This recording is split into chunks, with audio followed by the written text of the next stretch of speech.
sangre. Y es el 8 de marzo de 1975 cuando Naciones Unidas proclama que este día sea el Día Internacional por los Derechos de la Mujer y la Paz Internacional. El 8 de marzo del 2014, hace ya 10 años, desaparece el vuelo MH370 de Malaysia Airlines con 239 personas a bordo, pierde contacto y desaparece, lo que provoca el esfuerzo de búsqueda más costoso de la historia y sigue siendo a la fecha de hoy uno de los misterios de la aviación más duraderos. El MH370 sencillamente desapareció. El 8 de marzo del año 2021, el Banco Central puso en circulación 3 nuevas denominaciones monetarias: 200,000, 500,000 y 1,000,000 de bolívares. El primer billete de 1,000,000 de bolívares es el billete de mayor denominación en la historia de Venezuela. Hace 3 años, cuando salió el billete del 1,000,000 de bolívares, valía apenas 53 centavos de dólar. ¿Cuánto valdrá hoy? Un penny quizás. El 8 de marzo de 1869 murió el compositor francés Héctor Berlioz. Y el 8 de marzo de 1892 nació Mississippi John Hart, uno de los grandes bluesistas tradicionales. Mississippi John Hart, ahí lo tenemos con Candyman. Falleció en 1966 a la edad de 74 años. Y el 8 de marzo de 1940 nació en la República Dominicana a quien conocieron como el Caballo Mayor, Johnny Ventura. El editorial con César Miguel Rondón. Según Naciones Unidas, a nivel mundial, en promedio, las mujeres tienen solo el 64% de los derechos legales de los que disfrutan los hombres. El mundo se encuentra en una encrucijada crucial para la igualdad de género. A nivel mundial, el 10,3% de las mujeres viven hoy en la pobreza extrema y son más pobres que los hombres. El progreso, para poner fin a la pobreza debe ser 26 veces más rápido para alcanzar los objetivos de desarrollo sostenible para el 2030. La brecha salarial de género es del 20%, lo que significa que las trabajadoras ganan el 80% de lo que ganan los hombres. Para las mujeres de color, las inmigrantes, las discapacitadas y las mujeres con hijos, la brecha es aún mayor. El efecto acumulativo de las disparidades salariales tiene consecuencias negativas reales y cotidianas para las mujeres, sus familias y la sociedad, especialmente durante la crisis. Los efectos generalizados de la COVID-19 han sumado hasta 95 millones de personas en la pobreza extrema, y 1 de cada 10 mujeres en todo el mundo vive en la pobreza extrema. Si las tendencias actuales continúan, 342,400,000 mujeres y niñas vivirán con menos de $2.15 al día en el año 2030. El progreso acelerado requiere inversión. Los datos de 48 economías en desarrollo muestran que se necesitan 360,000 millones de dólares adicionales por año para lograr la igualdad de género y el empoderamiento de las mujeres en todos los objetivos globales clave, incluido poner fin a la pobreza y el hambre. Estas inversiones producen enormes dividendos. Más de 100 millones de mujeres y niñas podrían salir de la pobreza si los gobiernos dieran prioridad a la educación y la planificación familiar, a salarios justos e igualitarios y a ampliar los beneficios sociales. Se podrían crear casi 300 millones de puestos de trabajo de aquí al 2035 mediante inversiones en servicios de cuidados. Cerrar las brechas de género en el empleo podría impulsar el Producto Interno Bruto per cápita en un 20% en todas las regiones del planeta. Son las consideraciones de Naciones Unidas a propósito del día de hoy, 8 de marzo, Día Internacional de la Mujer. vaya pues de esta parte, en este equipo que está integrado, creo que equitativamente por el igual número de hombres y mujeres, para todas ustedes, para todas las mujeres que nos acompañan y nos sintonizan, el cálido y siempre muy, muy solidario abrazo de nuestra parte. Feliz día. Son las 9:20 de la mañana. A lo Proust, vamos a recuperar el tiempo perdido y en breve regresamos con las noticias más importantes de este viernes 8 de marzo. Esto es En Conexión por Éxito 107.1 FM en Miami.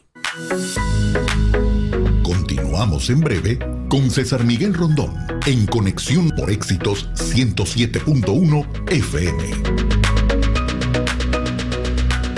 Vamos a las 9:23 de la mañana con las noticias más importantes de este viernes 8 de marzo. El presidente Joe Biden pronunció un encendido discurso sobre el Estado de la Unión, denunciando a su predecesor, convertido en rival electoral, y aliviando al mismo tiempo las preocupaciones de sus partidarios sobre su edad y energía. Sin nombrarlo, Biden criticó repetidamente al expresidente Donald Trump, a quien acusó de representar la amenaza más grave a nuestra democracia desde la guerra civil. Hizo propuestas. Propuso un crédito fiscal temporal de $400 al mes que podría destinarse a hipotecas para ayudar al pueblo a ingresar al mercado inmobiliario o comprar una casa más grande. Propuso también aumentar el impuesto mínimo corporativo que los demócratas crearon en el 2022 y fijaron en el 15% al 21%. Anunció que el ejército estadounidense liderará una misión de emergencia para construir un muelle temporal en el Mediterráneo para permitir que los barcos entreguen alimentos, agua y medicinas a Gaza. La respuesta republicana la dio la senadora de Alabama, Katie Britt, de 42 años. Se refirió a Biden, de 81 años, como un líder vacilante y disminuido. Jugó un poco a la defensiva, prometiendo acceso continuo a nivel nacional a la fertilización in vitro. Pero el principal foco de sus comentarios fue una dura crítica a las políticas de Biden, desde supervisar una crisis fronteriza que era casi completamente prevenible, hasta impulsar a China mediante la creación de una cuenta de campaña en TikTok. La toma de control del Comité Nacional Republicano por parte de Donald Trump alcanzará un punto de inflexión hoy en Houston, cuando los miembros del comité voten para elegir al próximo líder de la organización. Trump ha respaldado al presidente del Partido Republicano de Carolina del Norte, Michael Whatley, para que se desempeñe como presidente del Comité Nacional Republicano, y a su nuera, Lara Trump, como copresidenta. La economía en Estados Unidos añadió 275,000 nuevos puestos de trabajo en el mes de febrero, lo que indica una fortaleza continua en el mercado laboral. Esto continúa creciendo a un ritmo saludable, incluso cuando las tasas de interés siguen altas, según los últimos datos de la Oficina de Estadísticas Laborales, hechos públicos hace apenas unos minutos. Portugal celebrará elecciones este fin de semana, tras la repentina dimisión del primer ministro António Costa, lo que dará a los votantes la oportunidad de seguir con los socialistas o unirse a un giro hacia la derecha observado en toda Europa. Ante el riesgo de un parlamento sin mayoría, hay mucha tensión en el partido de extrema derecha Chega, que ha tenido un rápido ascenso y quiere ser el que haga de rey después de la votación. En España, la polémica ley de amnistía para los independentistas catalanes, vital para la continuidad del gobierno de izquierda de Pedro Sánchez, superó ayer un primer obstáculo en el Congreso. Finalmente, los socialistas, Junts e Izquierda Republicana de Cataluña, el otro partido independentista catalán, anunciaron un acuerdo. El nuevo texto tendrá que ser votado por el Pleno en una fecha por definir, previsiblemente la próxima semana. Si el Congreso da su luz verde, la ley pasa al Senado, donde la mayoría de derecha, que considera esta medida inconstitucional, ha prometido retrasar al máximo su aprobación. Para contentar a Junts, el nuevo texto incluyó que entre los delitos amnistiados algunos supuestos de terrorismo y traición, 2 cargos de los que Carles Puigdemont teme puedan recaer sobre él. La nueva versión de la ley eliminó toda referencia al Código Penal español, cuya definición del delito de terrorismo es más amplio, y lo sustituyó por normas europeas. La señora Ursula von der Leyen, presidenta de la Comisión Europea, anunció hoy que el corredor marítimo con ayuda internacional para la Franja de Gaza empezará a funcionar mañana sábado, aunque habrá un primer viaje piloto saliendo de Chipre hoy mismo. Estamos muy cerca de la apertura del corredor, esperemos que mañana o a más tardar el domingo, y me alegra mucho ver que hoy se pondrá en marcha una primera operación piloto, dijo la mandataria comunitaria en una declaración ante la prensa en Larnaca, Chipre, junto al presidente chipriota Nikos Christodoulidis. La Oficina de Naciones Unidas para los Derechos Humanos en Ginebra acusó hoy a Israel de estar acelerando su ocupación de Cisjordania con asentamientos ilegales en ese territorio palestino, una práctica que, recordó, constituye un crimen de guerra bajo las leyes internacionales. En un informe presentado ante el Consejo de Derechos Humanos de Naciones Unidas por el alto comisionado Volker Turk, se denuncia que entre el 1 de noviembre de 2022 y el 31 de octubre del 2023 se añadieron 24.300 viviendas familiares a los asentamientos israelíes en Cisjordania, el mayor número desde que se inició este rastreo en 2017. En Venezuela, el abogado defensor Omar Mora Tosta, en representación de los jefes regionales del comando de campaña del partido 20 Venezuela de María Corina Machado, detenidos, presentó un recurso de amparo ante el Tribunal Segundo de Control con competencia en terrorismo.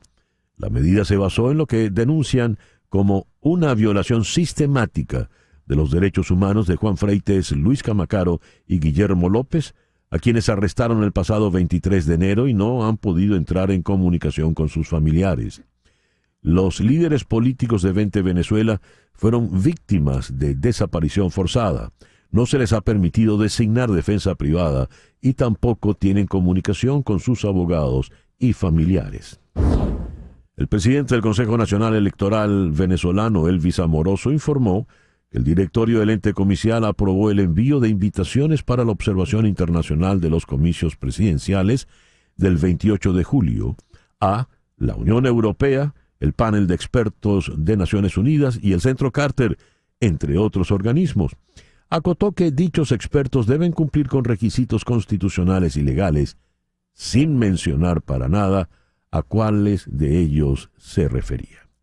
Y a las 9:30 de la mañana vamos con nuestra primera entrevista del día de hoy. Vamos a Ciudad de México, donde está la internacionalista y muy destacada analista política Brenda Estefan. Brenda, muy buenos días. Muchísimas gracias por acompañarnos en esta mañana. César Miguel, muy buenos días. Un gusto estar en tu programa. Brenda, ¿cuál es tu primera lectura del discurso de anoche del presidente Biden, State of the Union? Pues es el último discurso de la Unión del presidente Biden y más que parecer un discurso del Estado de la Unión, parecía un discurso de arranque de campaña. Estamos ya con una virtual boleta electoral de cara a las elecciones de noviembre. Sabemos que los candidatos, salvo causas de fuerza mayor, serán Trump y Biden. Y pues esta era una oportunidad para el presidente de, en este momento, pues de tanta parafernalia, con prácticamente, digamos, una alfombra roja, por ponerlo de alguna forma, en donde se reúne con las 2 cámaras del Congreso y tiene todos los focos de la prensa, pues llevar a cabo un discurso en el que contrastara con su predecesor. Nos sorprende entonces que si bien el presidente Biden no mencionó nunca a Trump por su nombre, dijo 13 veces la palabra predecesor. Quiso contrastar todo el tiempo entre lo que él había hecho y lo que no se había hecho en la administración anterior, César Miguel. A ver, muy bien. Fue un discurso de campaña electoral, propiamente un gran arranque de campaña, ya, partida, diríamos si lo viéramos con ojos de aficionado hípico. Pero, visto entonces como un discurso de arranque de campaña electoral, ¿fue efectivo? Yo creo que fue efectivo en la medida en que la mayor crítica que se le hace hoy a Joe Biden es la falta de energía, que se le ve debilitado, que se le ve distraído, y logró, pues a lo largo de todo su discurso, mantener el hilo, mantener la coherencia, no tener pues estas pifias que de repente le suceden en donde confunde nombres, etcétera. Ujú. Y además tenía frases tipo... los detendremos, yo lo detendré, que decía con mucha fuerza. Me parece que fue diseñado el discurso de forma tal que el presidente se viera como un hombre que aún tenía vigor. La lectura desde el campo republicano es desde luego crítica. Ellos dicen que fue un mensaje enojado, que nunca habían visto tanto enojo y tanto coraje en un mensaje de discurso a la Unión. Es natural que haya críticas, digamos, desde la Ujú. oposición momento electoral, pero me parece que el objetivo de la Casa Blanca con este discurso lo logra. No es un discurso que realmente le vaya a ganar votos, pero sí que por lo menos en el análisis político, etcétera, pues se hable de que no está digamos, tan mal en términos de su deterioro físico como algunos apuntan. Y yo creo que eso finalmente lo logra. Desde luego no se ve joven, no puede hacerlo, tiene 81 años, pero bueno, sí mantuvo la coherencia, ¿no? Fíjate, Brenda, él comparó en algún momento, dijo, la humanidad está en una época muy crítica, como en los tiempos previos a la Segunda Guerra Mundial, y comparó abiertamente a Vladimir Putin con Hitler. Pero su predecesor, como le refería anoche, a él le criticó pues su cercanía, sus elogios, sus simpatías abiertas hacia Vladimir Putin. Ese discurso hace mella, ese comparar a Trump con Putin, Hitler, tiene sentido, tendrá impacto electoralmente hablando. Pues llama la atención porque si bien los estrategas electorales continuamente dicen que el tema de la política exterior no es tan sexy electoralmente, Ujú. pues hemos visto cómo se ha ido colando en la campaña de manera importante, al grado tal que el día de ayer, como bien señala César Miguel, el inicio del mensaje fue hablar del asalto que vive la democracia no solamente en Sí. Estados Unidos, sino en el mundo, y referirse a la guerra en Ucrania. Ese fue el arranque. Pero hemos visto también cómo en eventos republicanos hay figuras de la extrema derecha o dirigentes, digamos, controversiales muchas veces, Ujú, pero alineados con la visión trumpista, están presentes. Entonces, ujú. pareciera además que el hecho de que la guerra en Gaza haya cobrado tanta centralidad en pues las noticias y en la crítica social, digamos, le ha dado también a este tema un lugar importante dentro de la agenda de los candidatos. Entonces, me parece que el hecho de que el presidente le haya dedicado una parte importante de su discurso al lugar de Estados Unidos en el mundo y a lo que sucede en los diferentes frentes de batalla que tiene la Unión Americana, pues nos habla de que al menos la impresión del equipo de campaña es que sí es un tema importante y relevante. Desde luego el presidente destacó de manera importante durante su discurso sus éxitos en materia económica, Claro. particularmente la inflación, pero sí le dedicó pues un fragmento muy generoso, digamos, importante, significativo al tema de política exterior. Uno de los temas cruciales que se ha impuesto en la campaña, quizá el más espinoso, es el de los inmigrantes. Y está allí gracias a Donald Trump, que ha hecho empeño en ello. Y Trump ha entendido que subirle el volumen al discurso contra los inmigrantes, lo último que hizo fue compararlos con Hannibal Lecter, nada menos, el caníbal del silencio de los inocentes. Eh, para Trump ese es el issue fundamental. Y me llamó la atención de que cuando ayer Biden lo toca, aparte de pedir que el Congreso proceda pues con el acuerdo bipartidista, etcétera, etcétera, asumió una posición militante. Dijo, esto es Estados Unidos, todos venimos de alguna parte, pero todos somos estadounidenses. Podemos pelear por la frontera o podemos arreglarla. Estoy preparado para arreglarla. Manden la ley sobre la frontera ya. Lo que no voy a hacer no voy a demonizar a los inmigrantes diciendo que envenenan la sangre de nuestro país. No separaré a las familias y no prohibiré la entrada a Estados Unidos a la gente por su fe. ¿Qué impacto puede tener asumirlo de manera tan directa, Brenda?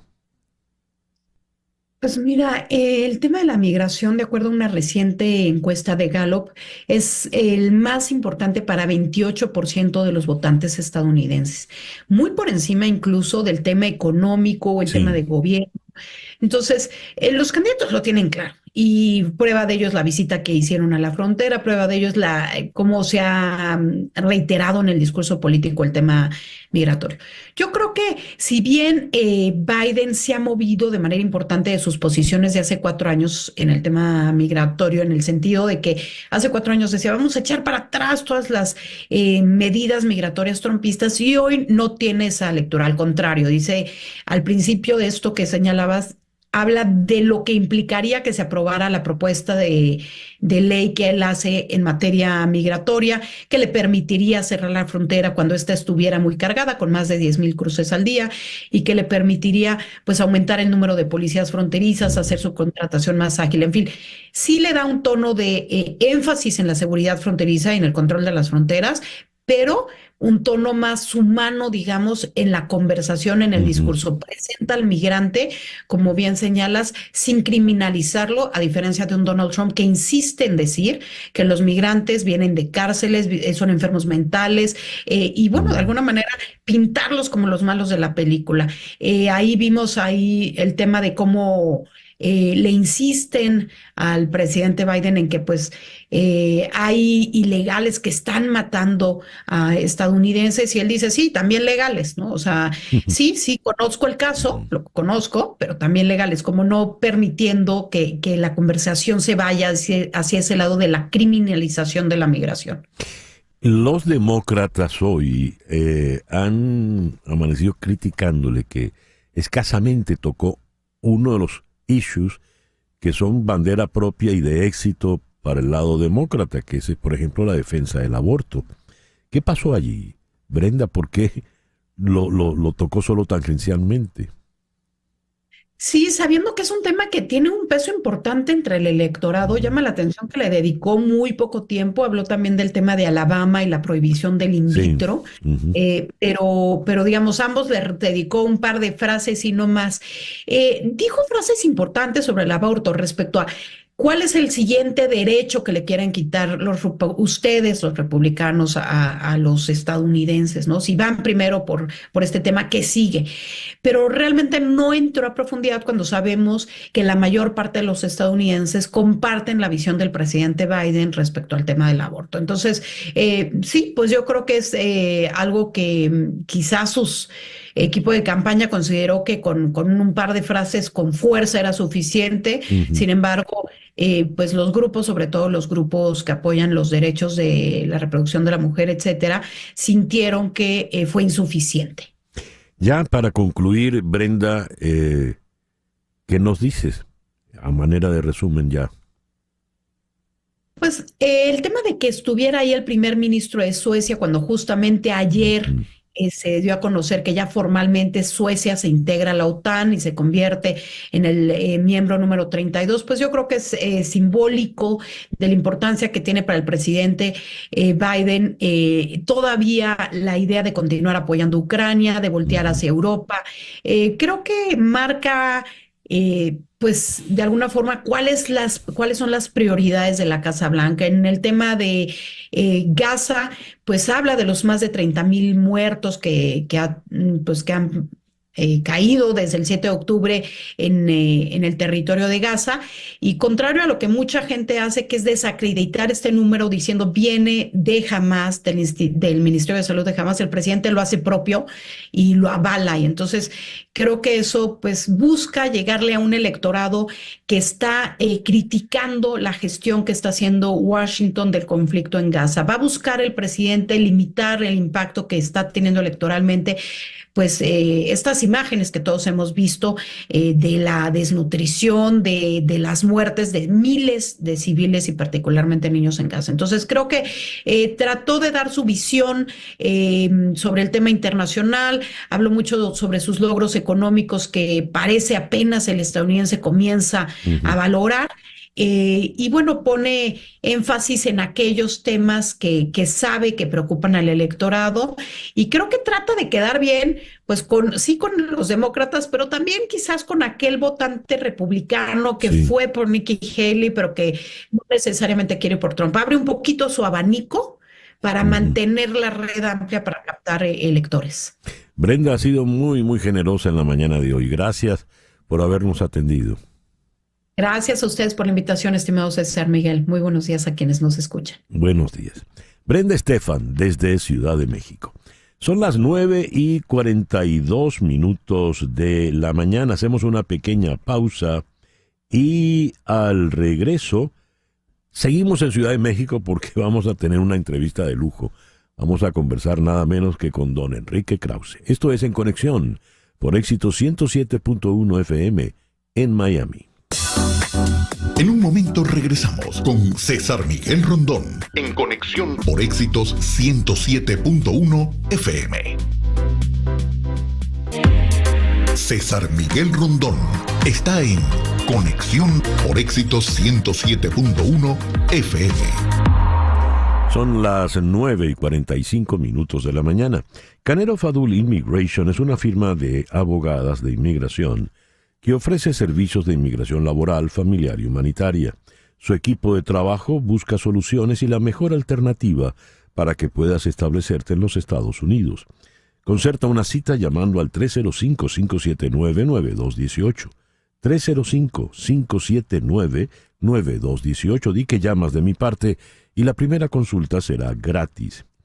También puedes escribir a inmigraya@canerofadul.com. Canero Fadul Immigration, reputación, confiabilidad y efectividad. Leo lo siguiente. El próximo 2 de junio, los mexicanos elegiremos a la candidata presidencial que sucederá a López Obrador, quien deberá entregar el poder 3 meses después.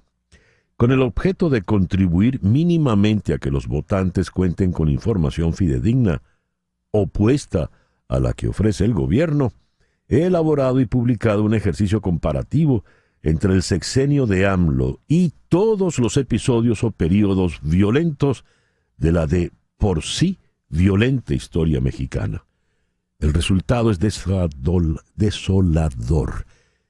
Quien escribe esto es el destacado historiador mexicano, editor de Letras Libres, con una obra por demás importante, Enrique Krause.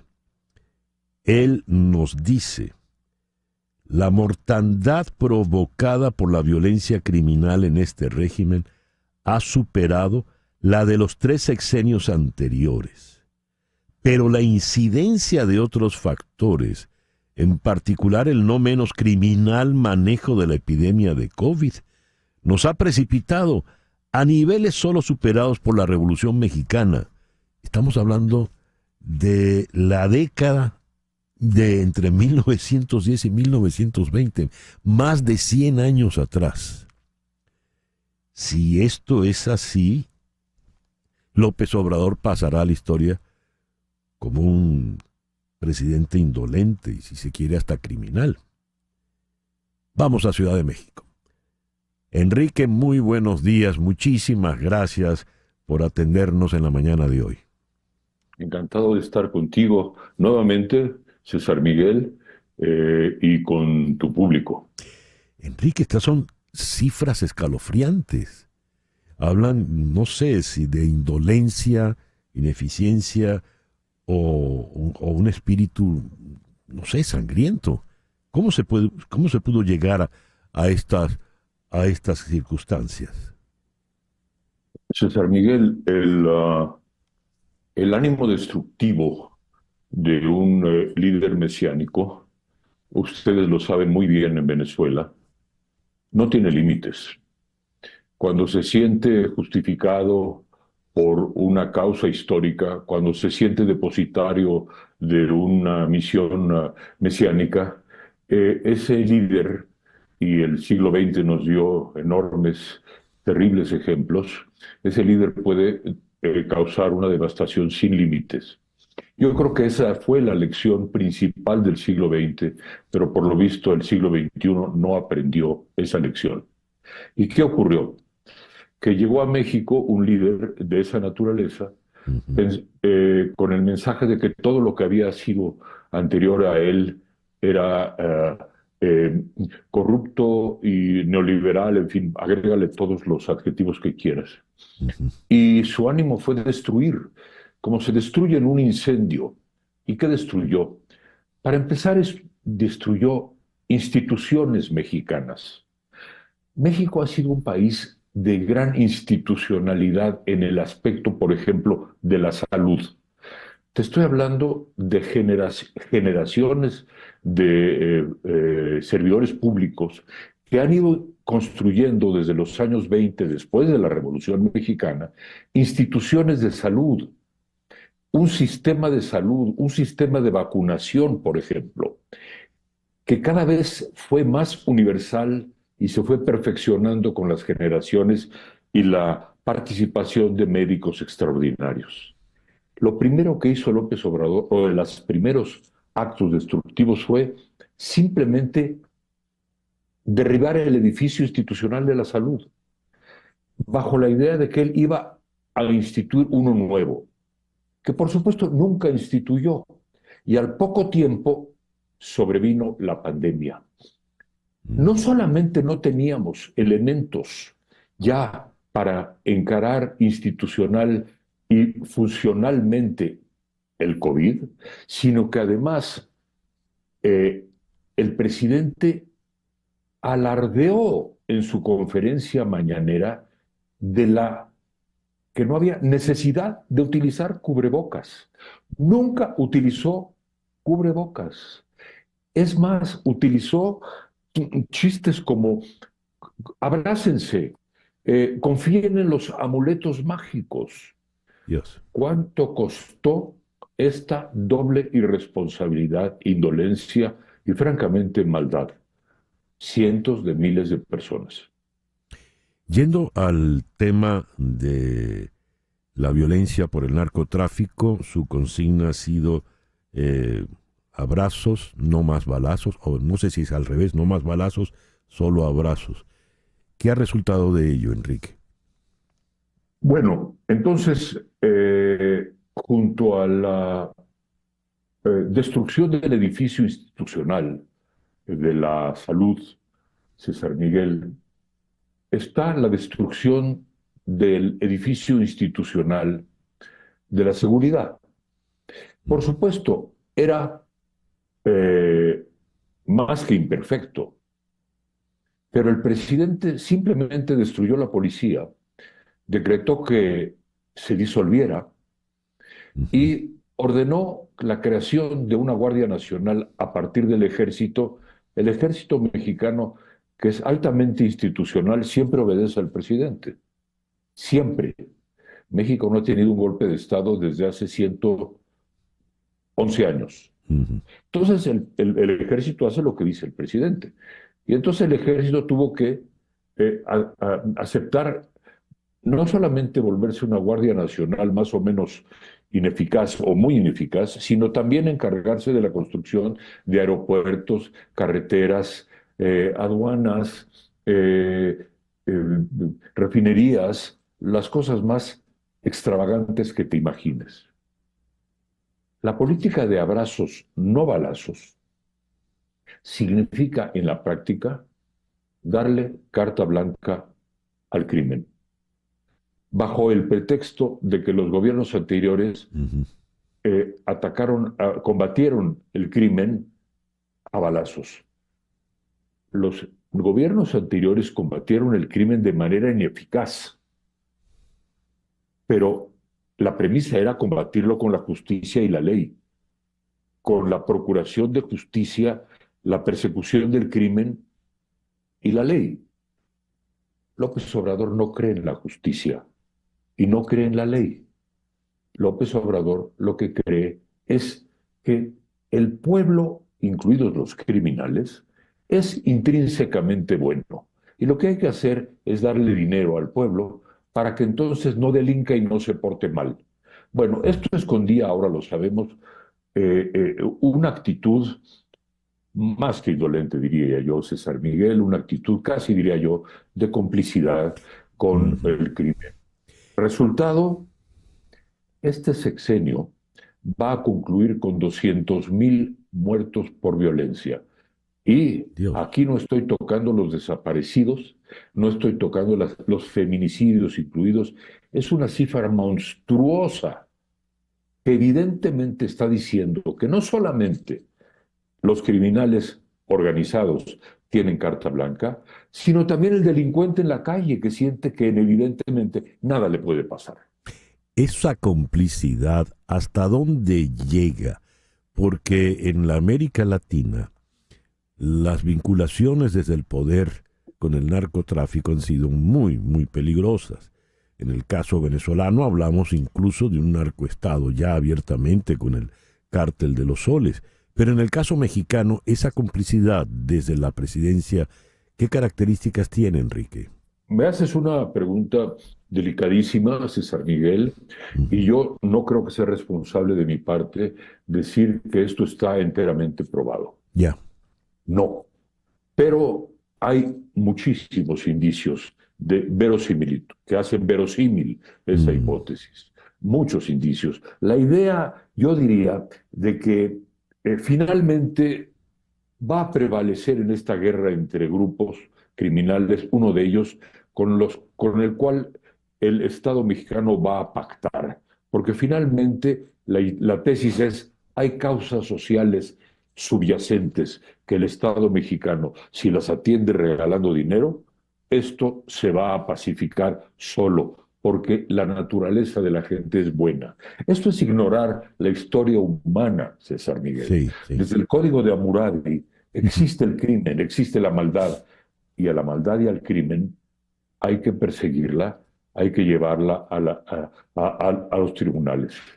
López Obrador no ha creído en eso y el saldo terrible ha sido, bueno, el saldo terrible está por los 800,000 muertos entre la enfermedad, la epidemia, Sí. el COVID y la violencia. Dios, una cifra escalofriante. Ahora, se va el señor López Obrador con toda su carga mesiánica, populista, ¿y qué va a dejar? Las encuestas dándole un vistazo somero al panorama político electoral, en México la señora Sheinbaum parece que le va a sustituir. Como mexicano, ¿qué estás esperando de la señora Sheinbaum si ella en efecto llega a sustituir a López Obrador y este desastre que nos has descrito? Mira, César Miguel, primero nada está escrito. En la historia nada está escrito, no solamente porque existe en México ahora una presencia ciudadana muy poderosa y una conciencia ciudadana muy grande, la mitad del país, cuando menos, de que esto ha sido un episodio, en términos generales, terrible de nuestra vida. No está escrito. Además, no está escrito porque en la historia existe el azar. Y el azar siempre juega un papel. Además, no está escrito porque la candidata de oposición, Xóchitl Gálvez, es una formidable candidata. Auténtica, inteligente, políticamente, limpia, de una trayectoria desde el origen indígena más pobre hasta convertirse en una excelente ingeniera, empresaria, y además una mujer carismática y valiente. Bueno, por todo eso no está escrito nada. Y sin embargo, en efecto, puede ocurrir, es lo más probable ahora, que gane la candidata oficial. Ya. Yo solo te puedo decir que no creo que el margen de maniobra de Claudia Sheinbaum sea suficiente para que ella se proponga y logre seguir con esta destrucción que ellos llaman transformación. Simplemente no va a haber dinero, tolerancia pública, no va a haber el marco social, político, económico que permita seguir con esta que yo considero una gigantesca ficción. La ficción como la que ustedes vivieron o han seguido viviendo en Venezuela del socialismo del siglo XXI, que es la versión venezolana de nuestra cuarta transformación. Ahora bien, el poder tiene formas de imponerse y de perpetuarse.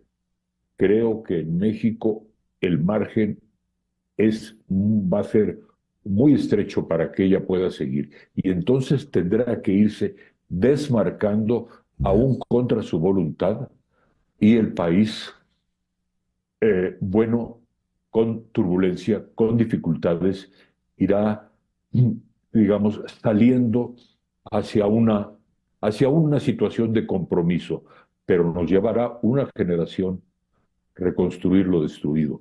Ya. Enrique, has sido muy generoso con nosotros esta mañana.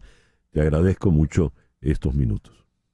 Al contrario, soy yo quien te agradece, César Miguel. Un fuerte abrazo para ti y para tu audiencia. Muchas gracias. Enrique Krauss, eminente historiador mexicano, editor de Letras Libres, pues nos atendió desde Ciudad de México. Son las 10 en punto de la mañana. Vamos ahora a nuestro foro del día de hoy. ¿Qué creen? El domingo tenemos Oscars. Vamos a ver cuáles son las posibilidades, los favoritos, los que no llegarán, los que de repente dan la sorpresa. A eso vamos al regreso. Esto es En Conexión por Éxito 107.1 FM en Miami. Una pausa y regresamos con César Miguel Rondón. En Conexión. Y bien, esto nos deja en España ya de una vez. En la ciudad de Madrid está Alejandra Musi, periodista, crítica de cine, miembro de la Critics' Choice Association. Alejandra, muy buenos días. Muchísimas gracias por acompañarnos. Encantada de estar con ustedes otra vez desde aquí. Gracias, Alejandra. Y en la Valencia mediterránea, hay que aclararlo porque nosotros en Venezuela tenemos una Valencia caribeña, está nuestro buen amigo, periodista, también crítico de cine y guionista, Robert Andrés Gómez. Robert, muy buenos días, muchas gracias por acompañarnos. Bueno, buenas tardes para ustedes, ¿no? Buenos días, buenas tardes, Alejandra, César Miguel, un gusto estar de nuevo con ustedes. Por allí veo a Flor Alicia, un gusto siempre encontrarnos, y además para comentar estas cosas, que además con Alejandra es una maravilla también. Muy bien.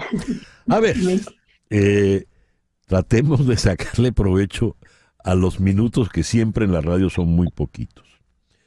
No podemos rebasar todas las categorías, pero vamos, por ejemplo, de una de las categorías que se ha complicado. Mejor actriz protagonista. Lily Gladstone, Killers of the Flower Moon, Carey Mulligan, Maestro, Sandra Hiller por Anatomía de una Caída, Annette Bening por Yat y Emma Stone por Poor Little Things, Pobres Criaturas. ¿Qué nos dices en esta categoría, Alejandra? Bueno, yo creo que es una de las categorías. En general, tengo que decir que este año las películas son magistrales, muchas de ellas, y entonces hace muy difícil elegir. Sin embargo, como ya se sabe a estas alturas, ya vamos teniendo un poco la noción de las favoritas. Y yo creo que la pelea básicamente está entre Emma Stone y Lily Gladstone. Y creo que Emma Stone hace un trabajo espectacular, además muy arriesgado, que la lleva a los límites y que se merecería el Oscar, por supuesto, pero que Lily Gladstone tiene una gran ventaja y es la película que está interpretando, que es Scorsese, pero la temática tan grande que tiene, que habla de pues esta nación americana, la nación Osage, en donde se habla de lo que decía mucho Scorsese, es que se habla de la razón sobre la que está fundada el Imperio Americano, que siempre ha sido la ambición y el dinero sobre todo. Entonces, por todo lo que implica y por la gran temática que tiene, yo creo que Lily Gladstone va a ser quien se haga con el Oscar. ¿Y tú cómo lo ves, Robert Andrés? Bueno, yo diría que esta categoría sí es quizás entre las más complejas o las más cerradas en el sentido de la incógnita. Sobre todo Ujú. creo que Lily Gladstone ha despuntado toda vez que se ha llevado el premio con muchísima sorpresa en los SAG Awards. Ha arrasado con el premio, dejando a Emma Stone en el asiento, que es hasta la fecha pues como la gran Sí. favorita, ¿no? Aunque a raíz del SAG Award las apuestas han ido cambiando de candidato o de candidata. Y también creo que el propio marketing ha comenzado a ser muy agresivo para colocar a Lily Gladstone en las portadas, ¿no? En las Sí. portadas, en los telediarios, etcétera, etcétera. Se nota muchísimo algo que parecía un poco discreto los días anteriores, las semanas anteriores. Mm, Es verdad lo que dice Alejandra, yo creo que el peso de la película y donde prácticamente Lily Gladstone se ha convertido ahora mismo en el portaaviones de una película que merecería mayor atención, mejores premios, mejor mm, cuidado, pues creo que se va a ir hacia el escenario a recibir la estatuilla. Creo, en todo caso, que estamos teniendo dos actuaciones muy difíciles porque una es desde la contención, en el caso de ujú. Lily Gladstone, y otra es sobre una actuación Sí. totalmente física, como la de Emma Stone. Ahora, yo voy a atreverme a decir algo. A mí la actuación de Emma Stone, si bien me parece interesante, me parece que es una actuación que muy pronto olvidaremos, porque Ujú. el propio peso de la película realmente está en la belleza, en el trabajo de los artistas que han trabajado Ujú. allí en la producción, en el vestuario, los efectos visuales, pero la película se va desmoronando a tope y esta actuación realmente al final pues será una actuación que veremos pasar y no una gran Ya. actuación que recordaremos en el tiempo. Interesante lo que apuntas.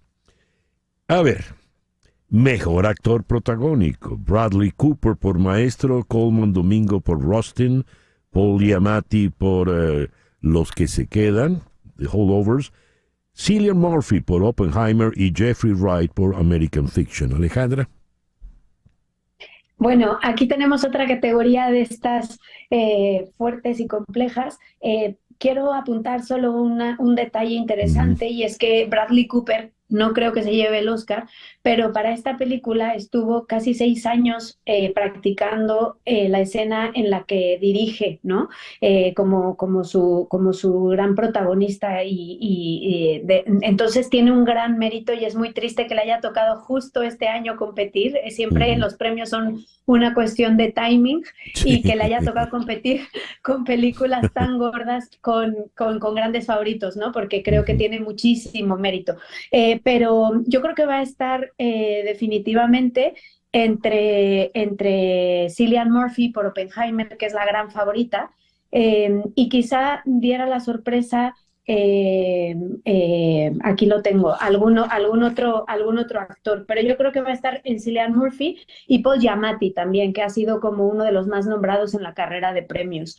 Mm, Me da un poco de pena, tengo que decirlo, porque creo que cuando una película toma tanto fuelle y se lleva tantos premios en un año en el que hay películas tan gordas, pues ojalá y pudieran brillar otros actores como Jeffrey Wright, por ejemplo, que hizo sí. una gran película y que ha Ajá. quedado muy desdibujada porque llegó tarde a la carrera, que es American Fiction. Sí.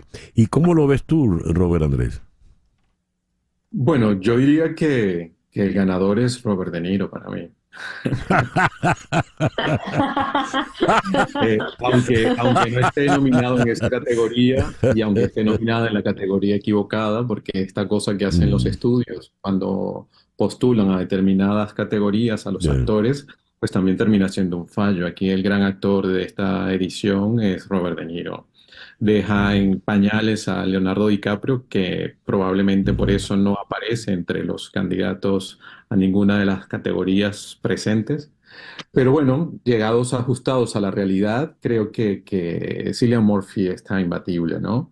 Entre Ujú, los que están allí nominados, pues yo me inclinaría sobre todo por Giamatti. Por Giamatti hace un ujú. trabajo increíble, incluso hasta lejos un poco de de ese tenor que siempre nos ha ofrecido en algunas películas. Creo que aquí Mm, borda ese personaje tan extraño, tan dulce, tan equivocado, tan derrotado, que ofrece la imagen del maestro en el cine. Y ujú. creo que también es un trabajo que desde la contención merecería una atención. Pero claro, Oppenheimer es así como arrolladora, es tan Sí. arrolladora como la bomba atómica. Y entonces allí todo se queda allí. Bien, veamos la categoría del mejor director. Justin Triet por Anatomía de una caída, Martin Scorsese por Flowers of the Killer Moon, Yorgos Lanthimos por Pobres Criaturas, Christopher Nolan, Oppenheimer y Jonathan Glazer por La Zona de Interés. Alejandra,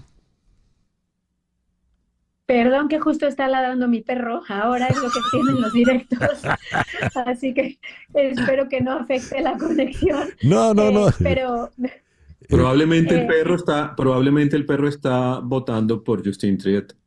sí, probablemente, y yo también lo tengo que decir, es una categoría que para mí es un dolor de cabeza porque honestamente todas las películas y todos los directores que están aquí son enormes y con cualquiera que ganase creo que estaría contenta, pero me encantaría que fuera Justine Triet porque además creo que sería la única representación grande femenina mm, de esta edición, entonces me encantaría que brillara y que brillara una mujer en dirección, que han sido tan pocas las que lo han ganado sí. en el curso de la historia, ¿no? ¿Y tú cómo lo ves, Robert?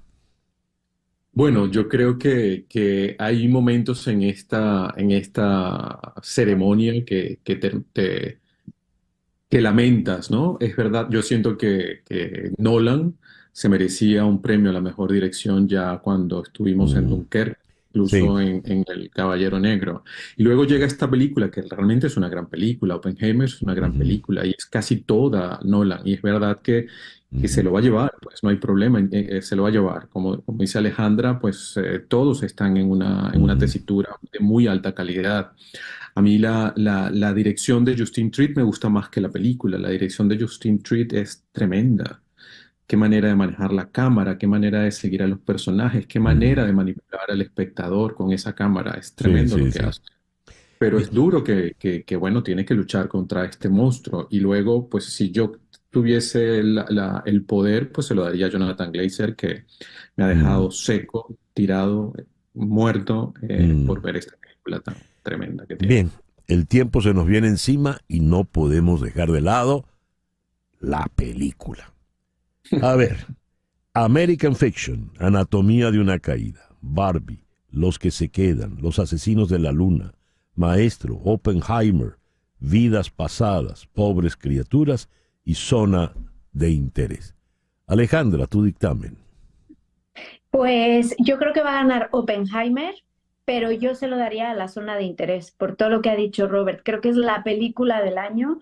Creo que la temática, la forma en la que está contada, algo que nunca se había visto, la capacidad de con tanta sutileza ponernos la piel de gallina y de meternos en el holocausto sin verlo siquiera. Entonces creo que es Ujú, la película, pero creo que por donde va la campaña y porque también es una, no nos olvidemos, son los premios de Hollywood y de la Academia y de Estados Unidos, Oppenheimer como que marca para hacer la gran victoria. ¿Y tú, Robert?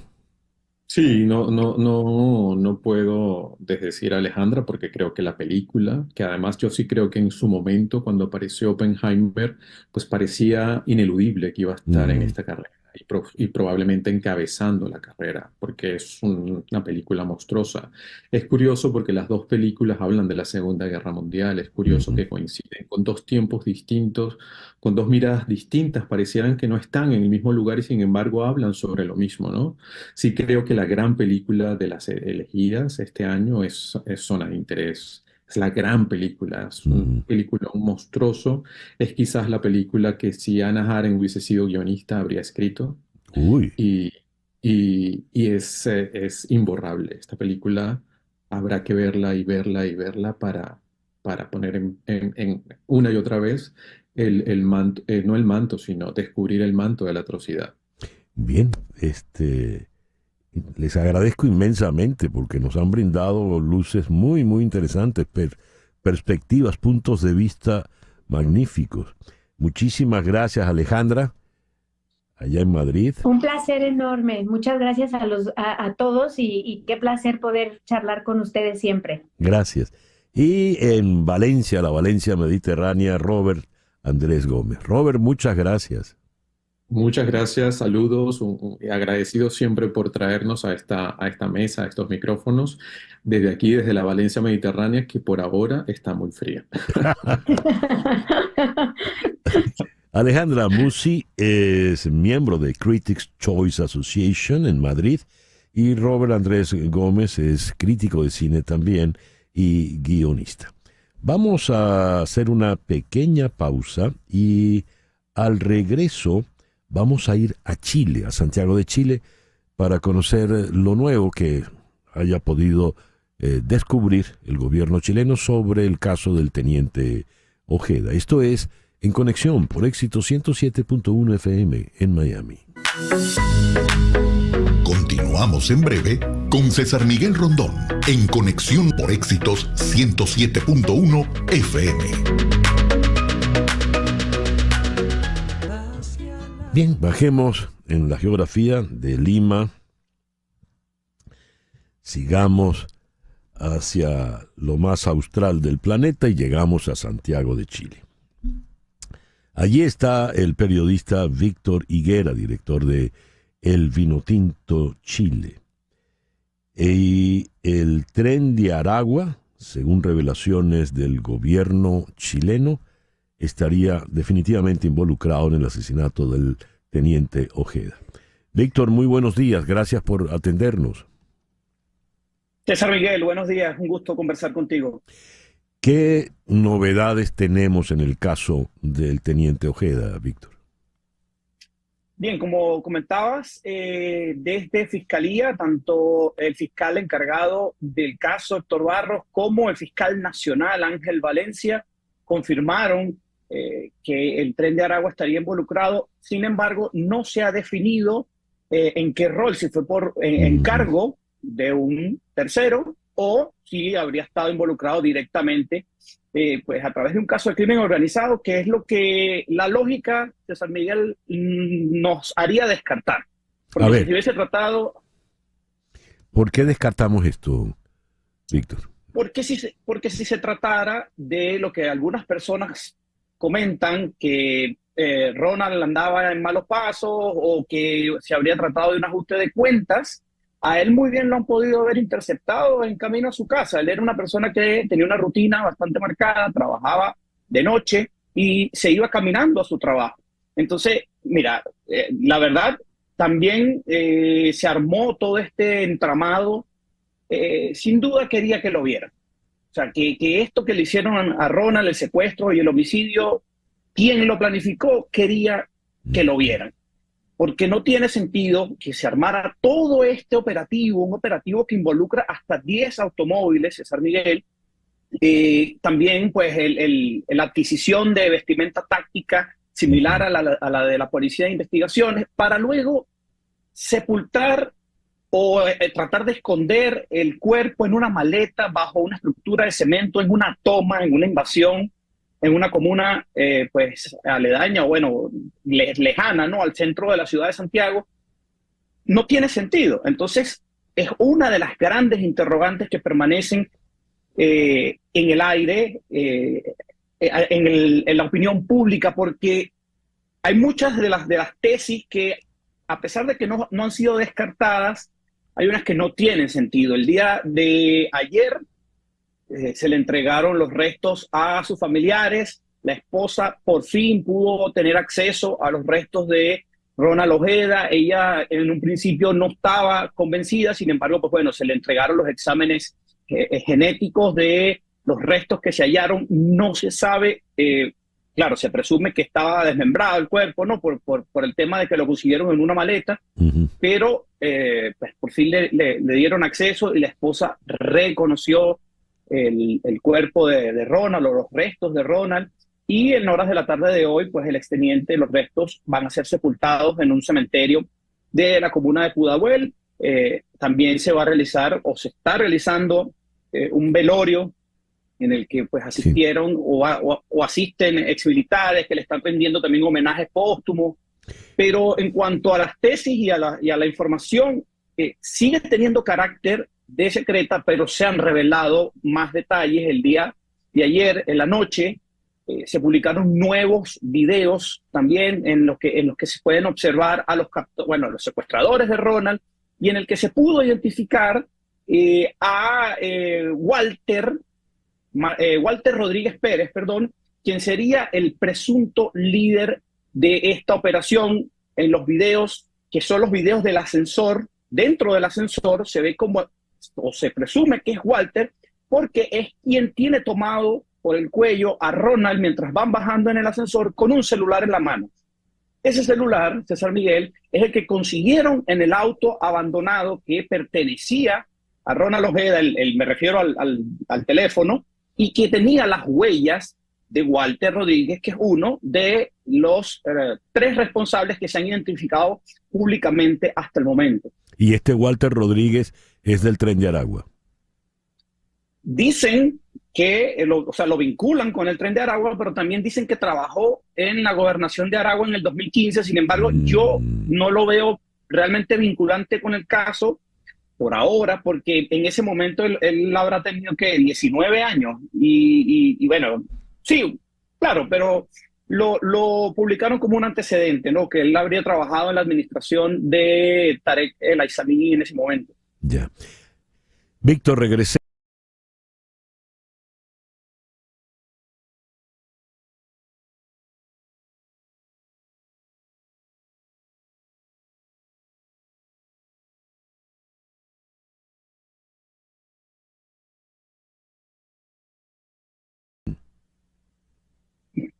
Es lo que queremos saber todos, porque hasta que no se defina quién está detrás de esto, el fiscal Valencia, el fiscal nacional, lo dijo, no se descarta, y de hecho no es que no se descarta, es que cobra fuerza la tesis de que esto fue encargado, pese a que esté el Tren de Aragua vinculado.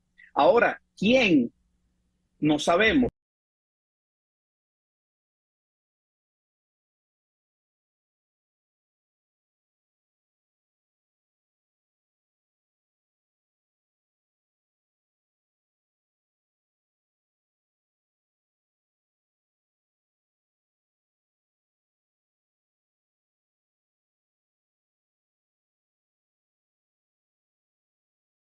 Pero yo digo que quería que lo vieran, porque si no, no hubiese reclutado a este jovencito para labores de traslado y vigilancia. Él no es uno de los que está directamente involucrado en la sustracción desde su departamento.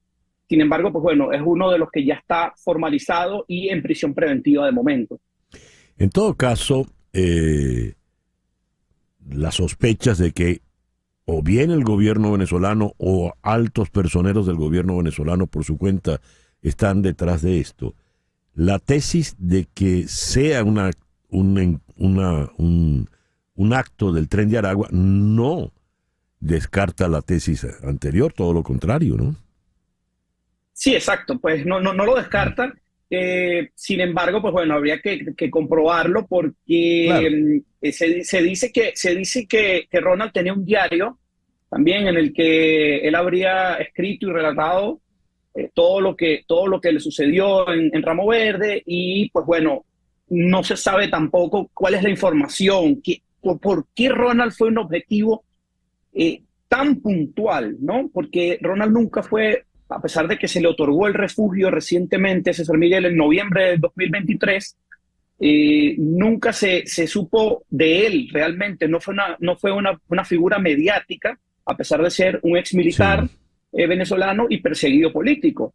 Se vino a saber de él fue hasta ahora con este caso. Ahora, el gobierno el día de ayer también, a través de su secretario, pues defendió lo que es este acuerdo policial que tiene con las autoridades venezolanas, e hizo referencia al caso. Ellos hicieron referencia al caso, esto en la sala del Senado, haciendo referencia al caso de cooperación policial con Venezuela, porque de acuerdo con el subsecretario, los antecedentes de este jovencito de 17 años los obtuvieron, de acuerdo, con información enviada por la policía venezolana. Entonces, claro, bueno. No sabemos en qué grado está colaborando también Venezuela en ese sentido. Ya veremos hasta dónde nos lleva esto. Víctor, muchas gracias por atendernos en la mañana de hoy. Siempre un gusto, César Miguel. Buenos días. Buenos días, Víctor Higuera, periodista, director de El Vinotinto Chile, periódico digital desde Santiago de Chile. 10:33 de la mañana. Las noticias de este momento en Conexión Radio. ¿Y qué noticias tenemos en este momento, Flor Alicia? Bueno, César, esta es muy personal, porque como madre de jóvenes que les ha gustado la manga japonesa y que fueron amantes de algunos de sus seriados, hoy tenemos que lamentar la muerte del dibujante japonés de manga Akira Toriyama, quien es autor de la serie Dragon Ball y falleció a los 68 años de edad a causa de un derrame cerebral agudo, según anunció este viernes su estudio Birds en un comunicado a través de las redes sociales.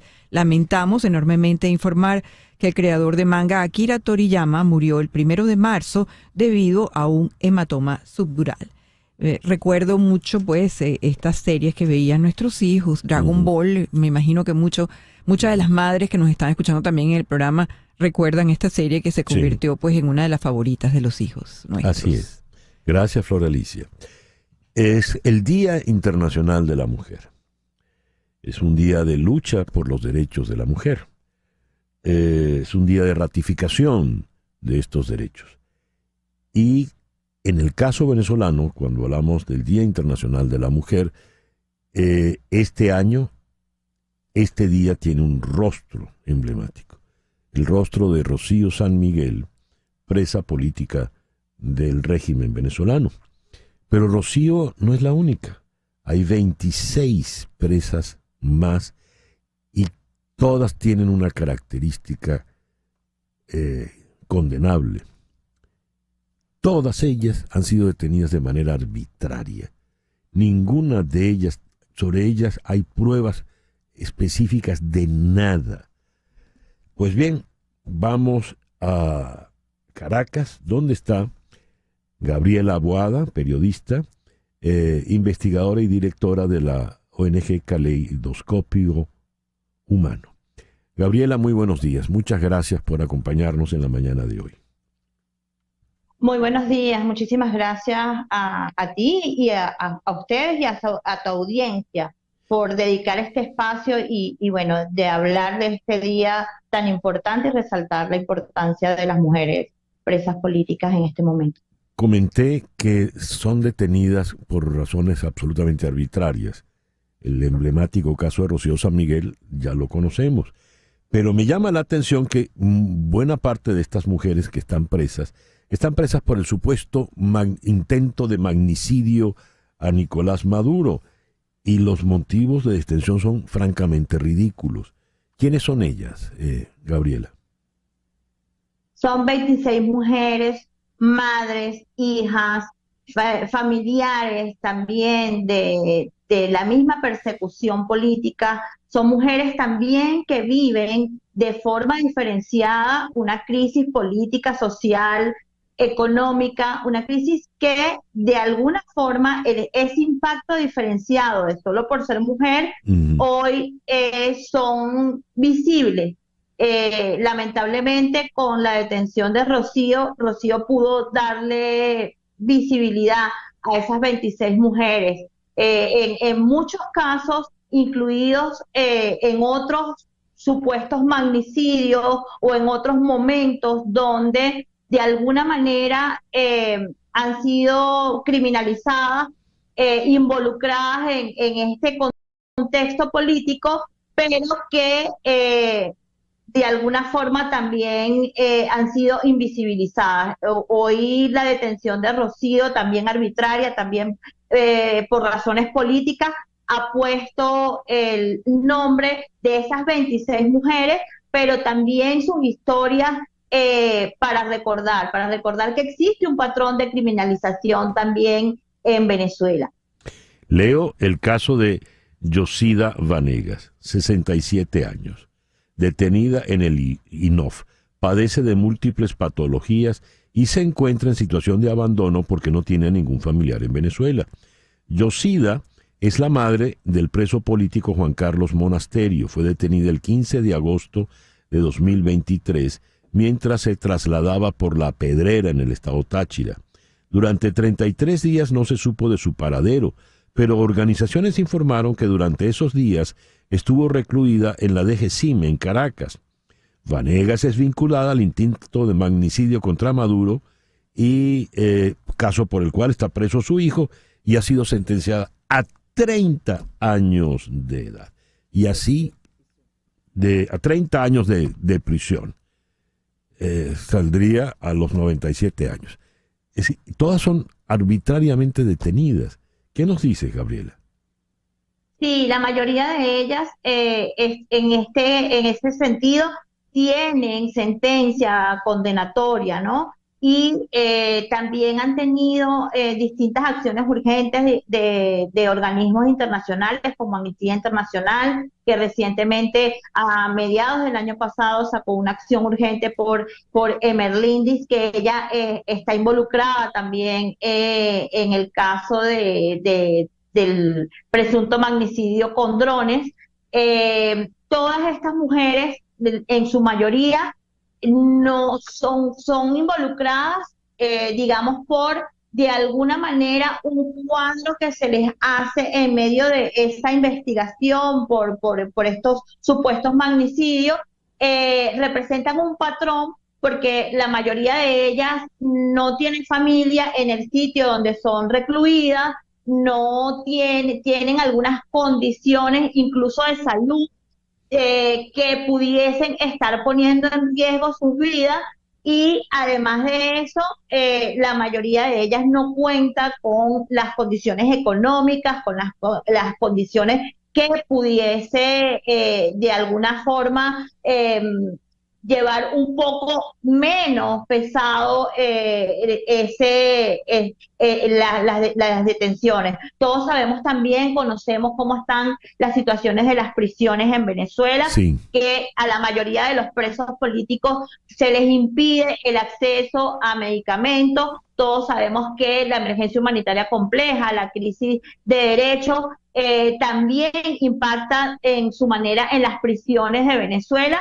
Y esto aumenta sus vulnerabilidades, pero también aumenta los riesgos y todo lo que puede estar viviendo una mujer en una prisión, y mucho más por razones políticas, ¿no? Donde ni siquiera se les comprueba los hechos a los que se les está acusando. En el caso de Karen Nayarit Gómez Gutiérrez, teniente del ejército, que su esposo, coronel del ejército, está preso. Ella la detuvieron también y tiene 2 niños menores, una bebé a la que estaba amamantando. ¿Sabes? ¿Tenemos alguna novedad en el caso de la teniente Gómez? No hay ninguna novedad en ninguno de los casos. César, lamentablemente, es un patrón, como vengo comentando, es un patrón. Se le judicializa, primero se les desaparece por ciertas horas, luego se les judicializa con sanciones realmente, digamos, prolongadas. Además de eso, no tienen acceso a abogados. El Foro Penal y Justicia, Encuentro y Perdón, en este caso organizaciones de derechos humanos que trabajan también con temas de privados de libertad por razones políticas, ni siquiera han podido tener acceso a muchas de ellas. Lo que se conoce de ellas es específicamente por otros familiares que entran a las prisiones, pero el estatus de los casos es los mismos. Por eso sí, comento que la prisión injusta de Rocío San Miguel ha puesto en la palestra pública lo que es ese patrón de judicialización, no solamente a los familiares, sino también en cómo ha sido de manera diferenciada el impacto solo por ser mujer.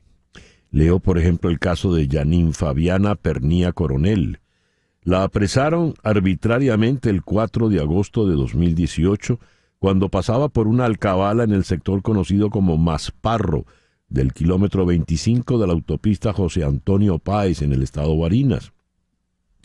Tras su detención la enviaron a la sede de la DGCIM en Boleíta, Caracas, junto con otras 3 personas más, por presuntamente estar involucrada en el intento de magnicidio contra Nicolás Maduro. La joven sufrió detención, desaparición forzada, torturas y violencia sexual.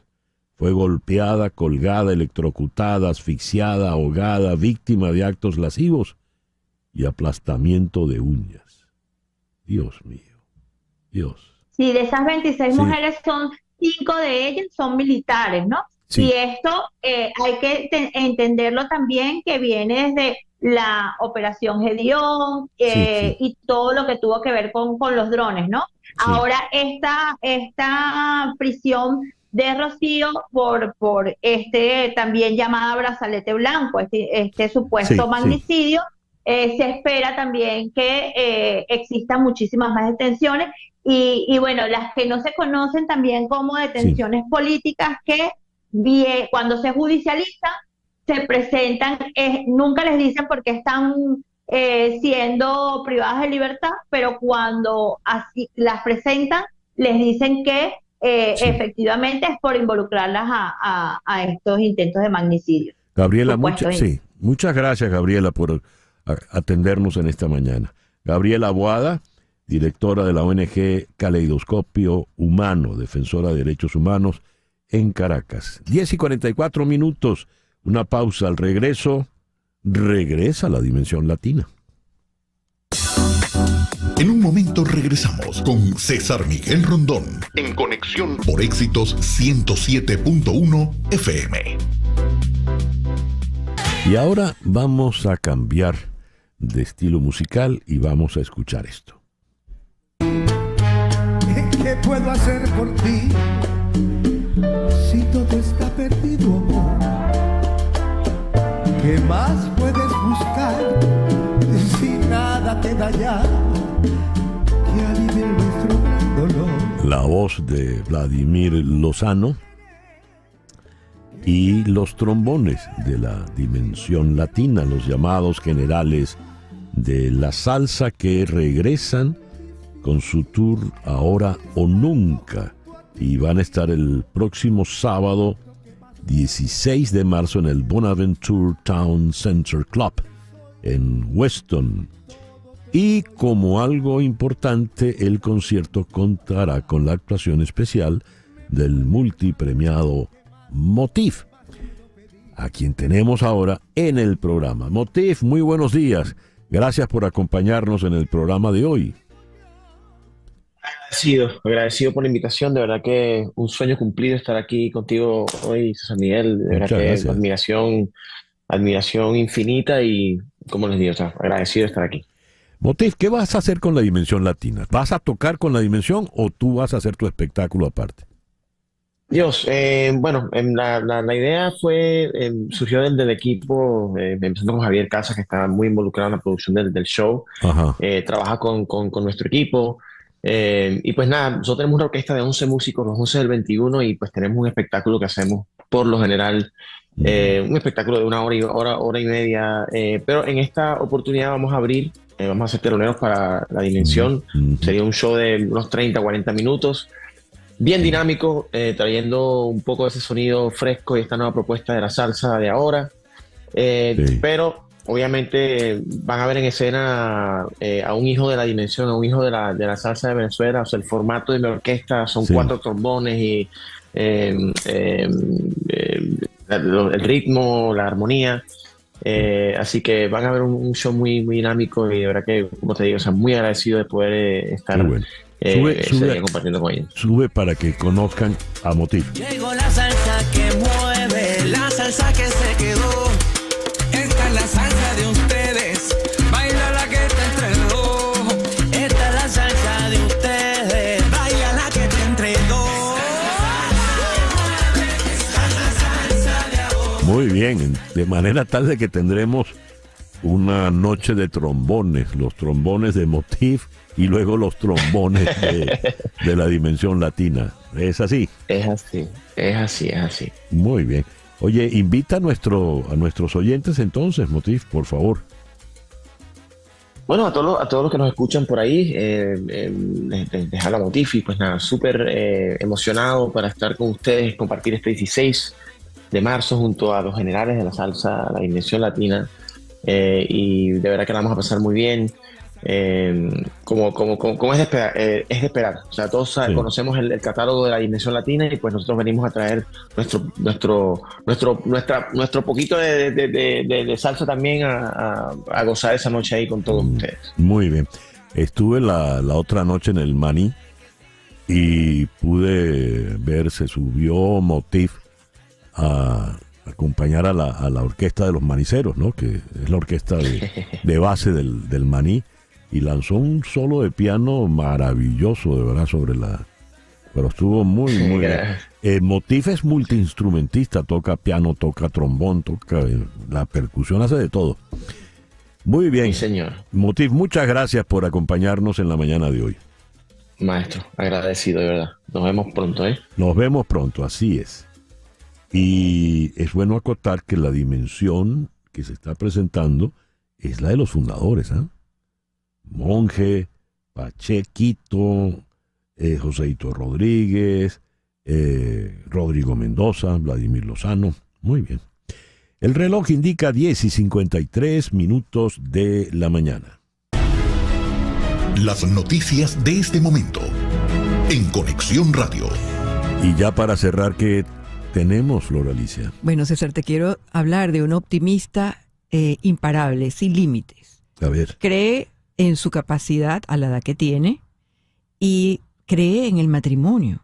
Escucha esto. Uh-huh. El magnate australiano de los medios de comunicación, Rupert Murdoch, se ha comprometido a sus 92 años de edad para casarse por 5ª vez. En esta ocasión con su novia Elena Shukova, una bióloga jubilada de 67 años de edad. Una muchachita para sus efectos. Exacto. Un portavoz de la familia Murdoch lo confirmó este viernes a la televisión estatal australiana ABC, horas después de que el periódico The New York Times adelantara la noticia. ¡Wow! Tienes razón, eso es optimismo. Eso es, sí. Eso sí es optimismo. ¡Qué bien! 10:54. En Conexión fue una producción de Flor Alicia Anzola para Éxito 107.1 FM, con Laura Rodríguez en la producción general, Mariel Sofía Rodríguez en la producción informativa, Jesús Carreño en la edición y montaje, Carlos Prato en los controles y ante el micrófono, quien tuvo el gusto de hablarles, César Miguel Rondón.